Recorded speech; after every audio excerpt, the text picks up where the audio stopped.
init.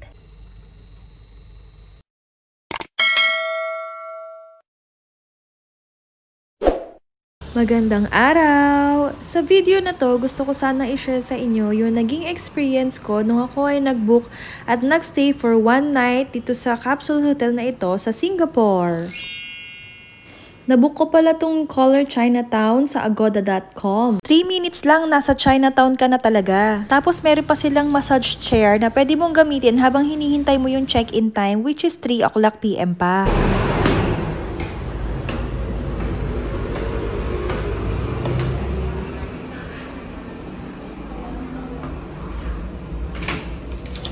Room 6, second floor.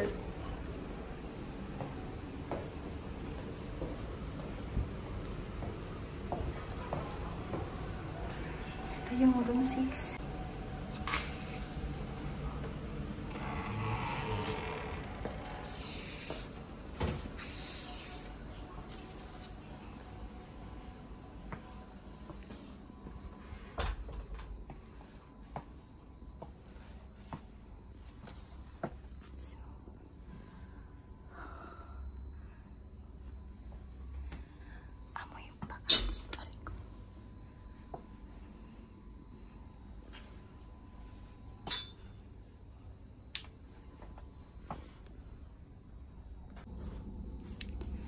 Amoy pa dito.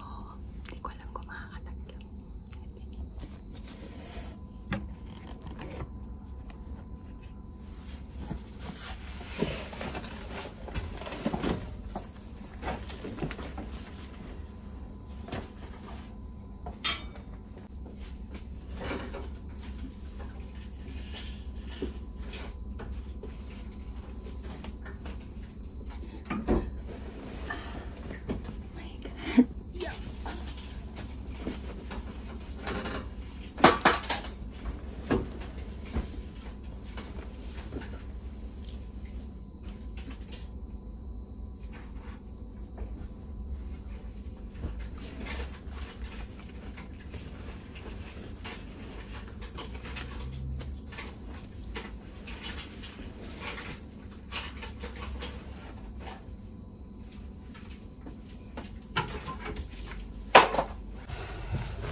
Magnet pala to. So, naririnig pala yung mga kalos ko sa baba. Mabuti na lang nasa dulo din ako. Hindi ako masyado maingayan. Pero ang init.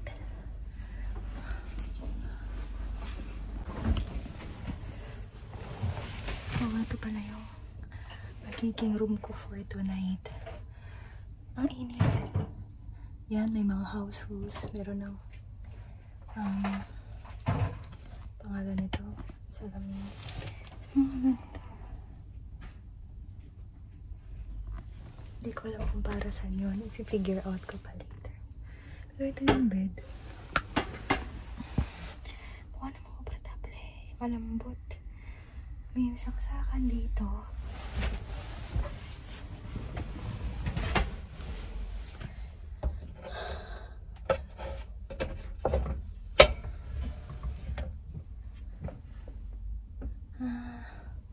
Okay. So, paano to?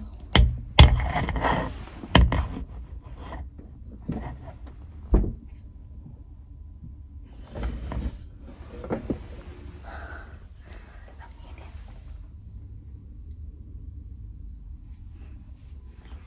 So, yan. Ito yung magiging room ko for tonight. I-figure out ko na lang kung paano ko pagkaganahin to kasi sobrang init. Hindi ako sanay. So guys, ito pala yung ibig sabihin ng mga buttons dito. Pakita ko sa inyo. Lahat to naka-off syempre para tipid.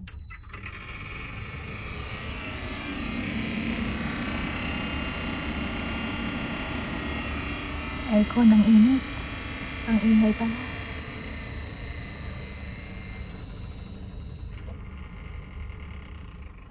Okay. Ito, ano to? Okay. I-dim yung light. Oh, ito yung pinakamaliwanag. Kasi tinitim na. Ayun pala yung silbi. Ito mga saksakan. Ito, ano ba to? Mirror. Paano to? Okay. Ito pala yun. Iba yung kulay. Okay. Okay. Itong last. Nakalagay space. Hindi ko tuloy alam kung lalaki ba yung space ko kapag pinindot ko to. Parang wala namang nangyayari. Anyway. Yun lang naman so far. So medyo papahinga lang ako kasi medyo napagod ako.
So yan guys, yan yung room tour ng capsule hotel na tutuluyan ko for tonight.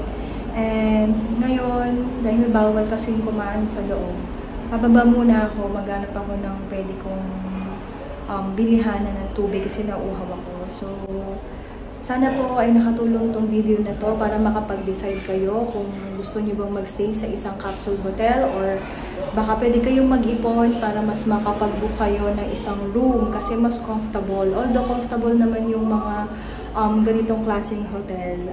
Kung malaki kasi yung size ng katawan mo, I highly suggest po na mag-ano na lang kayo, mag-hotel na lang kayo.